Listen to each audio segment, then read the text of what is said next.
secret meeting in Washington, D.C. Oh, it might have something to do with a certain holiday that we may or may not be trying to destroy. That's right. That's right. I got to. You can take our pensions and destroy the well-being of America's workers, but we will kill Christmas. Ladies and gentlemen, I know Michael sometimes jokes about the war on Christmas, but we take it pretty seriously here. One of the ways that we were hoping to undermine Christmas was, of course, to create and sow some type of confusion as to the racial identity of icons of Christmas. Of course, I'm talking about both Jesus and Santa Claus. And wait till we get to the reindeer, but that's for another time. Unfortunately, Megyn Kelly at Fox News and some Fox moron contributors have found us out. Kids, you should avert your eyes or your ears. Move on, because I want to get to this other topic. So in Slate, they have a piece on .com. Santa Claus should not be a white man anymore.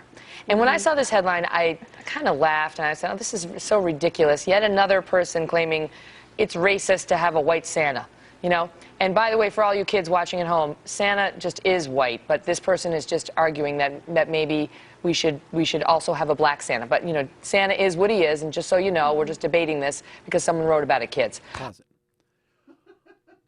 First off,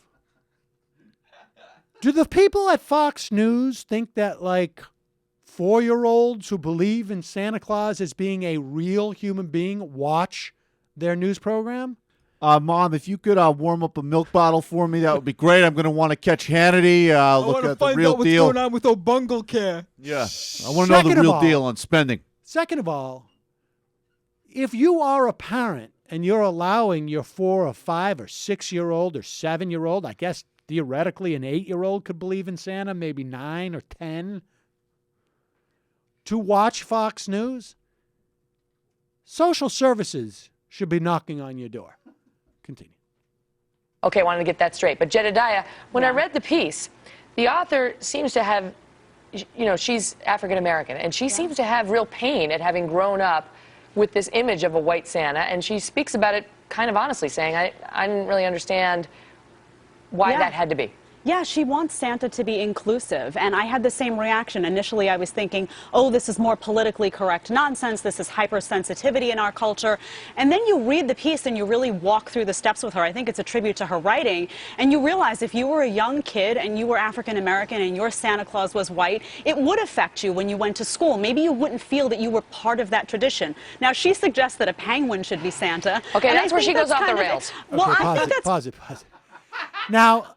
What's interesting about this is obviously sort of like their contrarian person on the Fox panel is that, you know, I thought it was one of these politically correct things, and then I actually read what the piece was.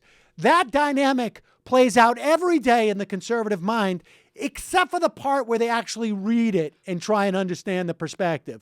But here's where Megyn Kelly goes off, because if you're going to have a penguin, you can't do that. Santa's real. Go. Kind of interesting, though, to have an animal, which is something that kids love, sort of brings that cartoonish component into it, and I think that makes all kids kind of feel welcome in the process. So I see where she was going with that. No, it doesn't. No, it doesn't make all kids feel. Hey, I like penguins. It makes all birds feel welcome. Kids Monica, like penguins. You know, but okay, so I've given her name is Aisha Harris. I've given her her due on where she was going with it, but. Just because it makes you feel uncomfortable doesn't mean it has to change. You know, I mean, Jesus was a white man too, but you know, it's like he was. You know what's really funny about this is, in fact, no, Jesus was almost certainly not a white man, and apparently because the Romans, because when they were going up in there and they were trying to convert people. Paul was heading to had his moment on Damascus, or whatever, the road to Damascus. Through the ages, we got to make Jesus white. How else can we get the white world to sign on to it? So actually, I guess it can change to make people feel more comfortable. historical figure. I mean, that's a verifiable fact, as is Santa. I just want the Right. kids watching to know that. Yes. But my point is, how do you just revise it, in the middle of the legacy of the story and change Santa from white to black? Yeah, I mean, you can't. You can't. You just can't, folks. Well, you know what? I got news for you. In my house, guess what color Santa is from now on? It's black. I just did it. Don't you dare tell me that the fat white man with the white beard who gets in a sleigh and travels all over the world reaching billions of people with flying reindeer and elves who packed his sack of toys. Don't tell me that he's black. Actually, what a work of fiction that is. I will say this. Yeah, exactly. I will say this. That it's obvious that Santa's white, because if he was black, he would probably be pulled over so many times just by the time he would never get past the West Coast. He would never get past L.A. Because he'd be pulled over so many times. Where's a black guy gonna find Santa's a black fancy? Fox segment? I don't want this guy coming to my house. Why do I got to have him in my house? Unbelievable. These I don't people feel are comfortable with that. insane. It's just important to note, too, that Megyn Kelly's children's names are Yates, Yardley, and Thatcher. I don't know what that's got to do with it. I think that has plenty to do All right, Those were the kids she was talking to.